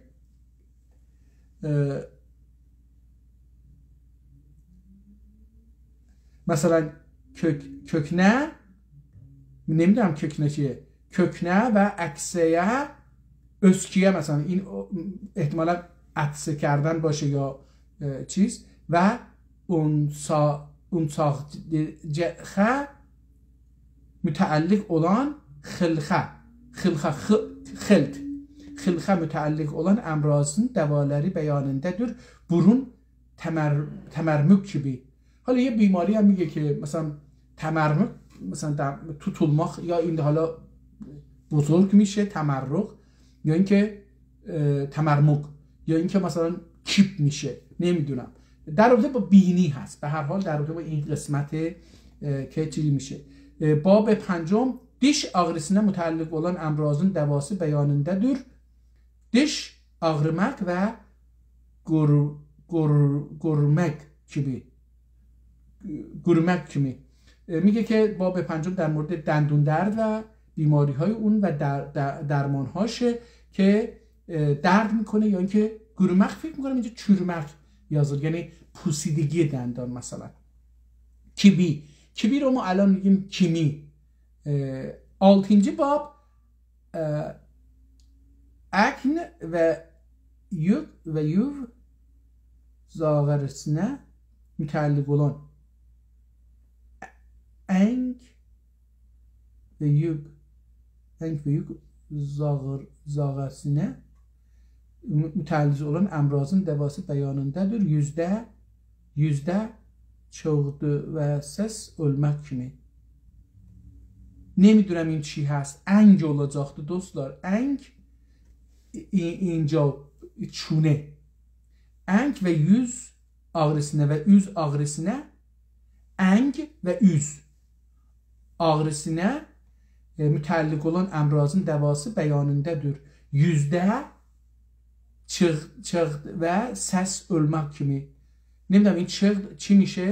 yüzde چیزی مثلا چیبان، مثل یک چیوزه، نمیدونم حالا این جوش جوانی مثلا، مثل اون جوش ها، یه چیزی که در صورت باشه و سس olmak kimi، یا مثلا حالا این سس سیس چی هست به این تخصصیه دیگه من نمیدونم. 7. باب ağız ve dil ağrısına. باب 7 در مورد دهان و زبان هستش، دردهای زبان و دهان هستش. متعلق olan əmrazın dəvaləri bəyanındadır. Ağız ağrımaq ve dil şişmek gibi. مثل اینکه ağız این دهان درد بکنه یا زبون شیشه، یعنی زبون چیکار بکنه، نمیدونم آماس بکنه، چی بگیم، من به فارسی نمیدونم gibi. 8. باب چرنه و بغض و تماغ ağrısına متعلق. میگه که حالا اون بالایی رو من اشتباه گفتم، اکن نمیدونم اون بالایی چی بود، آلتیمجی رو یادم نیست، ششمی چی بود. حالا اینجا میگه چونه، چنه، چانا و بغاز و تماغ. تماغ هم دماغ. تماغ ağrısına mütəlliq olan əmrazın dəvaları bəyanındadır. Çene ve boğaz ve tamaq şişmek gibi. میگه که اینها چونه و بغا اینجا و اینا به شیشه بزرگ بشن. در مورد اینه. 9. باب. جالبه که در گذشته 9 نمیگفتن، 9 میگفتن، با دستلی ت می نوشتن، با دستدار مثل توتی می نوشتن در گذشته. 9. باب. Büyün ve akne ağrısına ihtimalen boyun ve akse ağrısına müteallik olan emrazın devaları beyanındadır ve Allahu alem. میگه این هم در مورد boyun اینجا، گردن و akse نمیدونم این چیه ağrısına حالا این در مورد این گردن و احتمالا این قسم هست، شونه مثلا، دردهای اونجا هستش و در 10. باب köks ağrısı، köks این قسم şune ha. Köks ağrısına müteallik olan emrazın devası beyanındadır. Ancekrek ve erik olmak gibi. حالا اینجا دوباره چند تا بیماری رو میگه که من نمیدونم چیه. 11. همینجوری داره میگه، من دیگه نخونم اینو. آقا این خیلی زیباست، کاش این رو توی بحثی این کتاب رو میخوندم. ادامه داره، من الان فقط ببینم 40. باب در مورد، حالا من اینو دیدم، ادامه بدیم ببینیم چند تا باب داره. 48. باب. این کتاب دارای 48 فصله دوستان. حالا بذارید ببینیم اینجا نمیشه 138 صفحه هم کل کتاب هست. حالا اجازه بدید ببینم که واقعا این 138 صفحه رو چجوری اینجا این دوستمون، چون که فکر کنم حاشیه هم نوشته، یکی این کتاب رو گرفته، برعکس این که گفته بوده هر کی این کتاب رو بگیره نباید حاشیه بنویشه. یکی گفته که اکریکول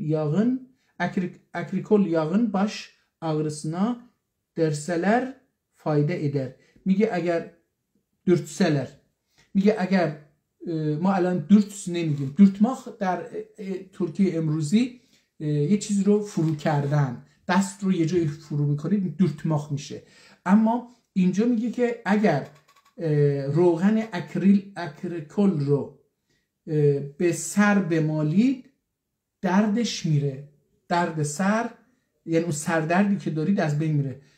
مثلا من فکر میکنم این کتاب رو بخونم میشم دکتر داروهای گیاهی خیلی خوبه. من اینو دانلود کردم، چاپش میکنم که برم اینو بخونم، به جای اینکه برم یه چیزی دیگه برم تو این رشته درس بخونم، مثلا زندگیم از اینجا بگذره، به جای اینکه دیگه بریم حمالی بکنیم برای اینو. حالا این چی کار میکنه؟ این اومده از باب اول شروع میکنه به تشریح و داره میگه باش و دماغ و شگیگه آغرسına müteallik olan emrazın devaları beyanında dur سرسام و ما مال خولیا و سر و کبی و الله اعلم. میگه در مورد نمیدونم داروها، این بیماری ها رو نمیدونم، سرسام مال خولیاست و سر رو میدونم، مال خولیا رو یه ذره میدونم و سرسام رو نمیدونم چیه. میگه مثل اینها. حالا اینجا میگه دارچین، اکر یا اکر، بله. حالا با قرمز این داروها رو هی میگه، ابن سینا اینو گفته، سفیان اینو گفته، دوباره اکر و فلان بنفشه و قبق و اینها در صفحه بعد دوباره هی داره توضیح میده که داروها رو چجوری باید با هم ترکیب کرد و اینها برای این سردرد. جالبه که اشاره میکنه به اسامی علمای قدیم هم اشاره میکنه.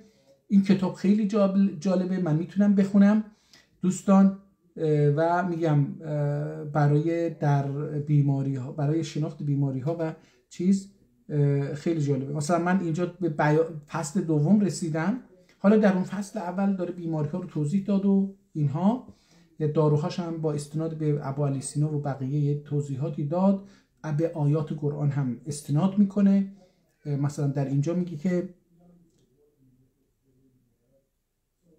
اوگویا و دخی آیت الکرسی اوگیا، میگه حالا مثلا یه چیزی هم اینجا توضیح میده، حتما بذارید ببینم اینجا چی میگه در مورد آیت الکرسی. میگه و دخی حکم میدن هر کیم جندن سر ارشب، هر کیم جندن احتمالا جن باشه، سر ارشب دو تارلو olmuş، سر ارشب دو تارلو olmuş yani گرفتار شده، ölse onu götürüp ekne bütün dahi ta'vid ede Fatiha ile ve dahi Elbegere suresinin evvelinden oguya mefluhun varınca ve dahi Allahümme ilah vahidun ayetin oguya. احتمالا حالا میگه که اگر مرده باشه اینو به چه شکلی مثلا دفن کرد. احتمالا اینو هم داره توضیح میده که دخی آیت الکرسی اوکیه و دخی الله لله ما فی السماوات اوکیه، سوره آخرینه دکن دن سوره آخرینه دکن اندن سوره اعراف ده این ربکم الله خلق السماوات و الارض اوکیه، اینم بخونه. محسنین و وارنجا وارجندن سوره قد افلح سوره قد افلح ده فتعال الله الملك لا اله الا هو سوره آخر. حالا من دیگه چون از یه جایی شروع کردم که نمیدونم چیه، اینو البته میگم که جالب، پس من اینو امروز پرینت میکنم. کتاب جالبیه، یاد بگیریم، احتمالاً آدم بتونه منبع درآمدی براش بشه اگه اینو یاد بگیره. خب دوستان این کتاب رو فقط ورق میزنم دوستان، ببینید چقدر زیبا نوشته شده. منافع مثلا یه چیزهایی رو اینجا گفته و داره در مورد منافعش صحبت میکنه. یعنی احتمالا ما الان در انگلیسی میگیم ساید افکت، یعنی یه دارو رو به ما میدم. مثلا من 2 روز پیش دکتر رفته بودم، گفتش که تو یه چنین علائمی، یه چنین بیماری ممکنه که بعداً ظهور بکنه در تو، میخوای از همین الان میتونم دارو بهت بدم ولی ساید افکت داره، میتونه مریضی رو بیاره برات، تو مریض نیستی ولی میتونه این ایجاد بکنه.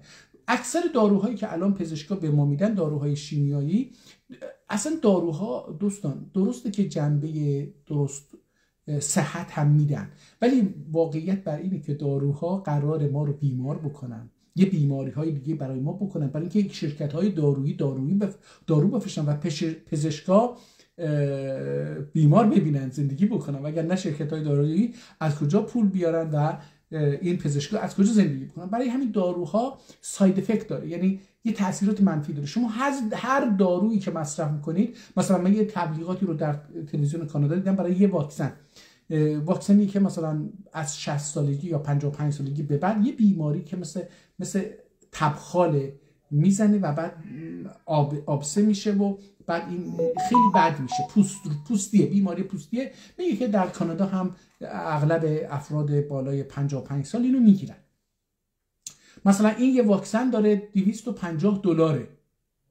باید این واکسن رو بگیرید بزنید، مثلا $250. حالا اینجا تلویزیون تبلیغ میکرد و میگفت که این ساید افکت داره و ساید افکتش هم میگفت مثلا ممکنه که مثلا صداتون از بین بره، نمیدونم، یا بعد یه چیزی براتون، یه اتفاق براتون بیفته، معدتون خراب بشه، قلبتون خراب بشه، یه چیزی. ببینید داروها یه ساید افکت هایی دارن، تاثیرات، ولی این داره در مورد ساید افکت های منفیش صحبت نمیکنه. میگه آقا این گیاهیه و این منافع رو داره در راستای بیماری، و یعنی علاوه بر بیماری این منافع رو هم داره که من دارم اینو میبینم. مثلا اینجا یه جایی رو نوشته، روش با مداد قرمز خط کشیده، نمیدونم خود نویسنده اینو کشیده یا یکی دیگه اینو کشیده که در تحلیل eden ve hem gerenfil közdeki akşai dükseler توتیا بی ölse haririden ve selbi keder. حالا اینجا مثلا یه دارویی رو ترکیبی از گرنفل، یه گلی هست، اینو به چشم میزنن ظاهرا و مثل توتیا سرمه مثلا به چشم میزنن. حالا میگه که این روش خط کشیده که مثلا اغشایی دکسه، حالا نمیدونم اغشا اینجا چی هست، من نمیدونم. تکسلر توتیا که بی ölse هریدن و سلبی که در، میگه حالا از بین میبره. منافعش رو نوشته بعد اینا، خیلی جالبه. حالا خواص قرآن هم اینجا نوشته برای یه بیماری، مثلا به اذن الله خواص قرآن سوره تحریمی هر کیم اوکسه اویک سنگتون او حق سنگتون و دخی Resul Hazret sallallahu aleyhi ve sellem buyurur, her kimseye küni dekmüş, nemiyorum این مثلا küni یا küni sen küni نمیدونم یعنی چی، میگه این اگه به یکی بر بخوره اولا بونی گویا و اصطلاح ورسه بسم الله الرحمن الرحیم. حالا یه دعاهایی هم میگه از نظر اسلامی شرعی میگه برای یه بیماری، این هم از نظر روانی تاثیر داره. به هر حال این رو هم بدونین که تاثیر داره. دوباره باب سوم هستش و اینا، کتاب خیلی زیبا نوشته شده، هر از چندم این مهر آدمی که اینو وقف کرده اون رو هم آوردن گذاشتن. یه آدمی هم اومده انگشت زده، احتمالاً بله یه آدمی اینجا مثلا انگشت زده با مهر، یه آدم بدسلیقه‌ای این کتاب رو به امانت گرفته، انگشتشو زده به یه چیز بد و چسبونده روی این کتاب. من الان در اینجا میبینم که 2 تا اینجا زده، یه دونه اینجا، 2 تا اینجا، یه اینور یه اینور و اینجا دیگه در تقریبا میشه که هر صفحه اومده انگشت زده این آدم دیگه، بعدش تمام شده. دوباره یکیش پیدا شده اومده دور کتاب یه چیزایی رو نوشته، معده فسادینه نخوای هندی.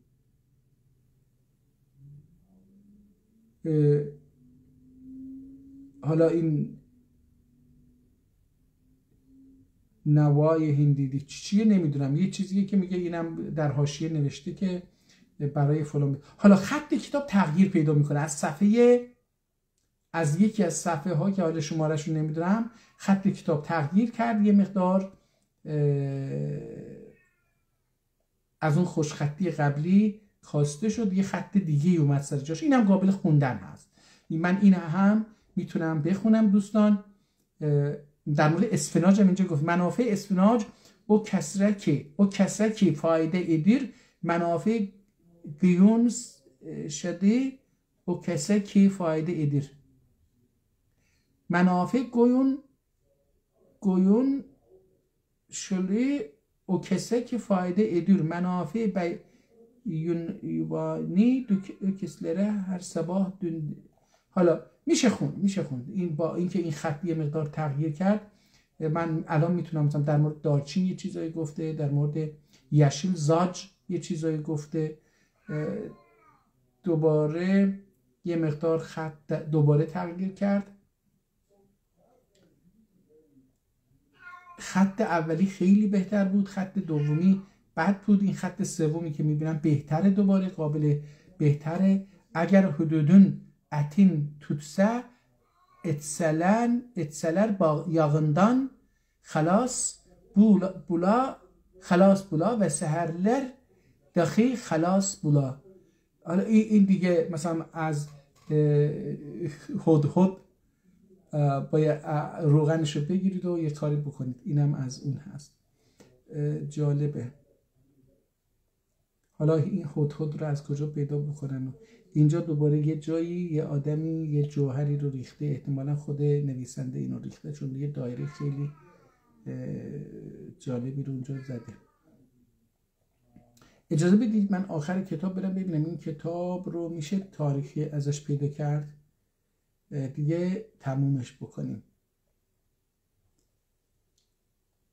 سهله و یارمین بودو و تنگی. حالا tuzlu بلغم için macunidir. حالا یکی دیگه اومده اینجا برای بلغم، tuzlu بلغم یا tuzlu بلغم یه چیزی. مرزیه چگر ماسینی بیاده eder beyan eder. مرزیه مرزیه çığırmasını beyan edir.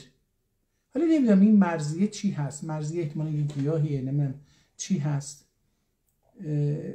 دوباره خط عوض شده دیگه، حالا یکی دو بار دیگه خط عوض شده. خب دوستان تمام، برنامه امروز تمام شد. امروز دو کتاب رو معرفی کردیم به زبان ترکی، هر دوتا دست نوشته هستن. تغییرات کتاب رو هم دست نویسی رو دیدیم، متوجه شدیم که اینجوری هم نیستش که کتاب‌های دست‌نویس یکسان نوشته باشه. به حال هوای روانی نویسنده ربط داره و همچنین به وسایلی که دستش می‌نویسه ربط داره. حالا یکی در رابطه با عرفان و عشق و درون انسان‌ها بود، فکر انسان‌ها بود، روان انسان‌ها بود. یک کتاب در اون مورد خوندیم، معرفی کردیم به زبان ترکی، و یک کتاب هم در مورد بیماری‌ها و داروهای بیماری‌ها معرفی کردیم که میگه این کتاب رو برای کسایی نوشته که نوشته آدم که اگر اون منطقه دکتر نداشت. حالا من اینجا که دارم اینو میخونم یهو چشم خورد با اسم جالینوس، برام خیلی جالب شد که این جالینوس رو دیدم. جالبه که من اینجا فکر میکنم که یه قسمتی رو به فارسی نوشتن. من اینجا یه صفحه آخر رو بذارید ببینم. حب شکم رفتن بدان که بله این صفحه آخر، یک دو صفحه آخر رو تقریبا میتونم بگم که به فارسی نوشتن. کتاب رو طعام بلغم‌های زجر را از تن فرو دارد و دوا و وداع ثعلب و دالیه رانین بود و تنگی نفس را سود دارد و بن دندانها را سخت کند و برای دهان باید باشه و برای دهان را خوش کند، احتمالاً بوی دهان را خوش کند، این باید اینجوری باشه، و تن درستی مردم نگاه دارد. حب جالینوس گوید که این حب را پیاز مدیم درد سر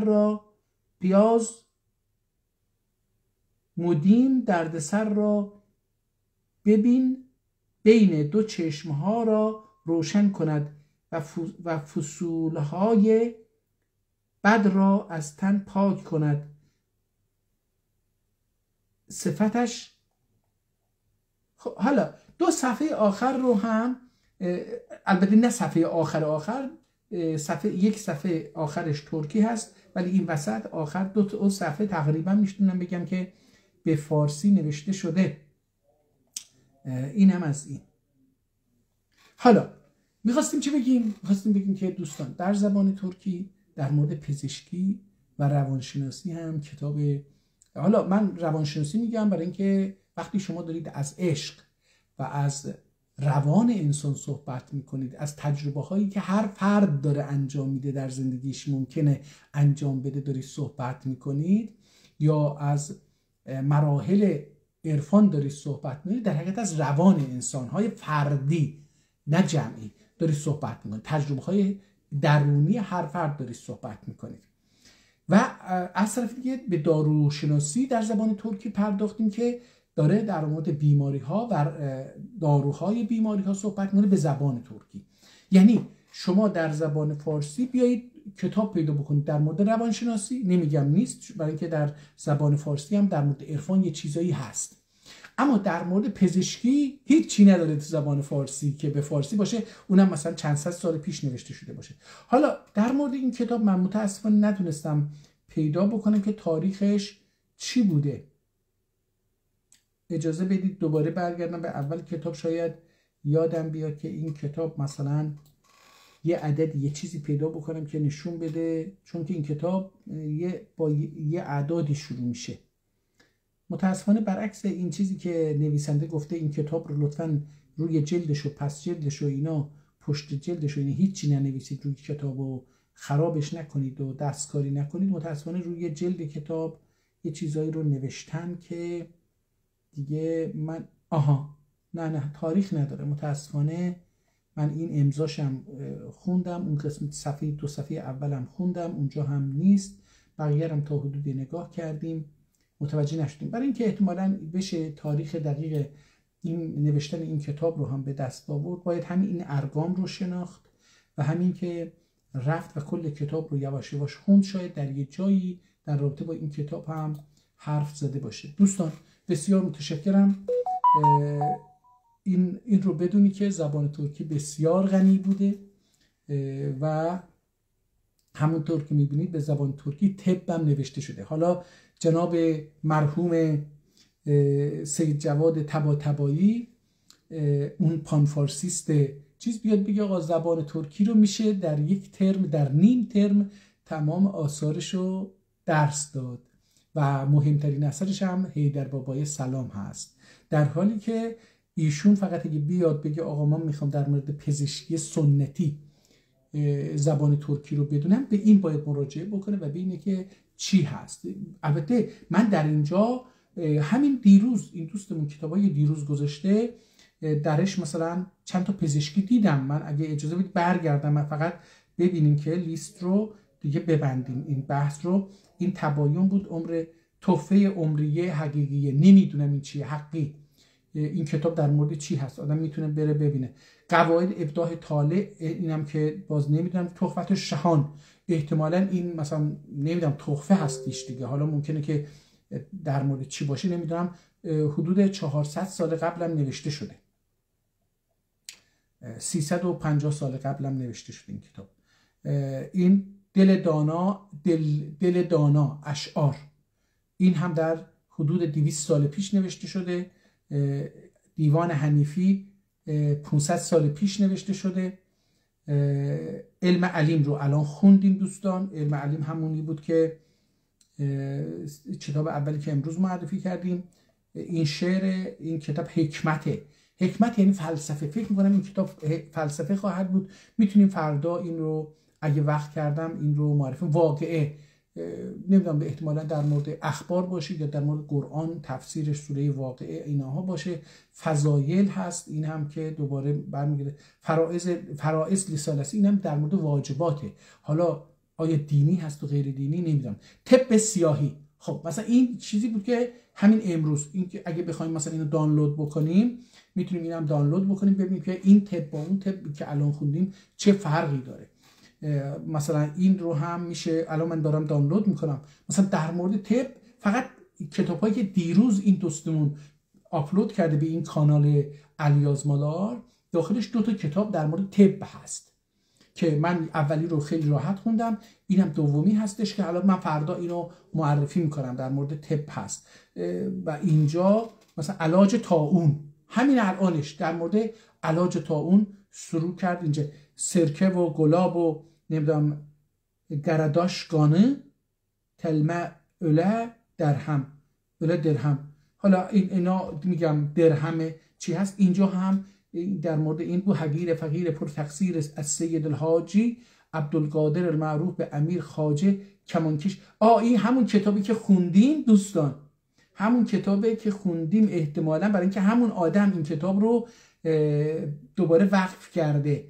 من همون وقفنامه رو اینجا میبینم، این شماره 440 ولی سبکش متفاوته. احتمالاً این یه کتابی در یه چیز دیگه است. این آدمی که این کتاب رو وقف کرده یا خودش پزشکی، کتابای پزشکی رو جمع کرده یا نوشته خودش. جالبه، یه کتابی که الان خوندیم طب رو معرفی کردیم، یکی هم این هست مثلا bel ağrısı için قرمزی، مثلا اینو اونجا نداشت دیگه، اونجا از اینجا به بالا بود، اون کتاب از اینجا به بالا بود. البته شاید چون ما تا فصل 48 رو نخوندیم که ببینیم بقیه بدن هم هست، ولی اینجا الان اسم کتاب هست هزار رسالت طب سیاهی علیه الرحمه. یه آدمی بوده به نام سیاهی، اسمش سیاهی بوده، این یه کتاب نوشته در مورد طب. این آدمی که این کتاب رو خریده، همون که اسمش چی بود که گفتیم، کمانکش اسکداره بود که این کتاب رو خریده، حالا اینو وقف کرده دوباره. خدا بیادرشو بیامرزه. در مورد پادشاه عالم پناه. اینجا اول کتاب در مورد اون کتاب نداشت اینو که از شاه اجازه بگیره و برای شاه مدح بکنه و اینا. اینجا ولی در مدح شاه داره صحبت میکنه، خطش هم خط زیباییه. اجازه بدید این کتاب رو فردا بخونیم. روزتون بخیر، خدا نگهدار.